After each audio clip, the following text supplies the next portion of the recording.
not one word, not one comma has been changed in this treaty. So people are being asked to vote again on something they've rejected only a year and a half ago. And they're being asked to vote against the treaty, which is underpinned by what we would call the neoliberal agenda. And that's really the economic philosophy which governs and dominates within Europe, and has governed and dominated within this country.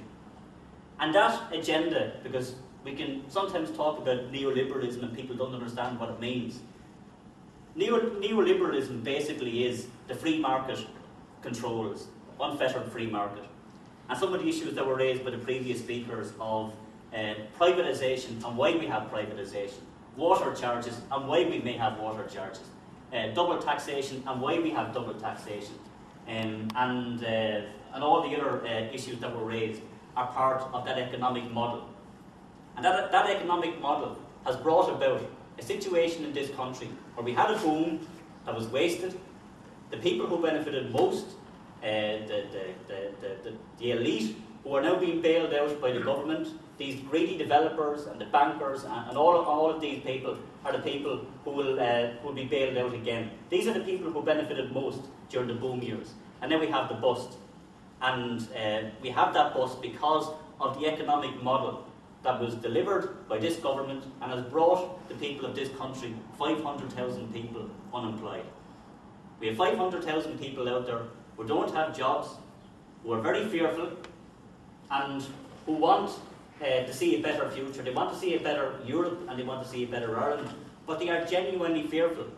And I think they want to do the right thing, but they are confused about what Lisbon means. And the government are trying to cynically play on their fears by telling the people of Ireland that Lisbon is going to create jobs. And it is not just the government. Fine Gael are doing the same, and to their shame, the Labour Party are doing the same as well. So let's put this into a context for a second, and let's look at some of the people who are making those claims. We have Michael O'Leary, who, as we all know, is somebody who wants to break the trade union movement. He doesn't recognise trade unions. He doesn't even recognise democracy. This is a guy who continuously takes out full-page advertisements about politicians because he doesn't like people making decisions. He believes that private individuals should make decisions on matters, and believes that we shouldn't even have a vote on such a complicated thing as a treaty in the first place. We have the CEO of Intel, we have IBEC, we have the entire business community who are asking people to vote yes. And whatever about some of the trade unions who are asking people to vote yes, and whatever about the Labour Party. There's one thing I know about Michael O'Leary and about IBEC and about some of those who are calling for a yes vote. They will not ask people to vote yes for something that is not in their interests. Michael O'Leary will not ask the people in this room to vote yes if he genuinely believed that this solemn pledge on workers' rights was worth the paper it was written on. And Michael O'Leary would not ask people to vote for a treaty that would strengthen workers' rights and the treaty that's good for the people of this country. He wants people to vote for a treaty that will be good for his business and the type of people that he represents. So, I would make the argument that this is a bad treaty. I make the argument that this is a second-hand treaty. And I make the argument that the lack of respect for democracy, which is obvious within the European Union, has not dissipated on the back of the Irish people voting no. And in fact, the European elite has turned around and said, to hell with democracy, to hell with the view of the Irish people, we're putting the same treaty to the people again. And it is up to the people in this room to ask themselves the question whether they believe the Lisbon Treaty is good or bad for them. Because I have my view, and I'll articulate that view, and the people on this platform have their view. But if we really believe that a European super state is a good thing, or if you really believe that privatisation is a good thing, if you really believe that erosion of workers' rights are good things, then people should vote for the Lisbon Treaty. But if they don't, and they believe in the arguments which are being put forward, which are credible, and coming from people who have been proved right on the economy, then people should vote against the Lisbon Treaty.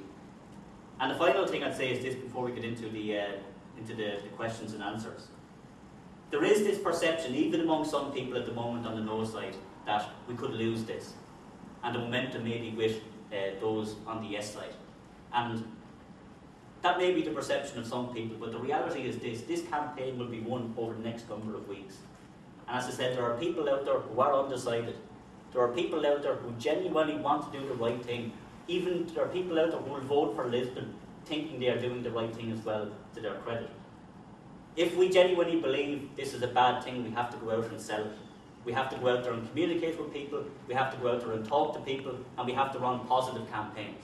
But the most important thing that we can do is talk about the real issues, and to be truthful and to be honest about what exactly people are voting on. We don't need exaggerated claims, we don't need scaremongering on any side. We need an honest and factual debate about what exactly the people are being asked to vote on and what exactly is in the Lisbon Treaty. I hope those of us here tonight have done that, and I hope that people will go away, listen to the opposite side of the argument, and will hopefully read the treaty or get as much information as possible and make an informed decision. That's the most important thing that people can do, and obviously I would advocate for people to vote no.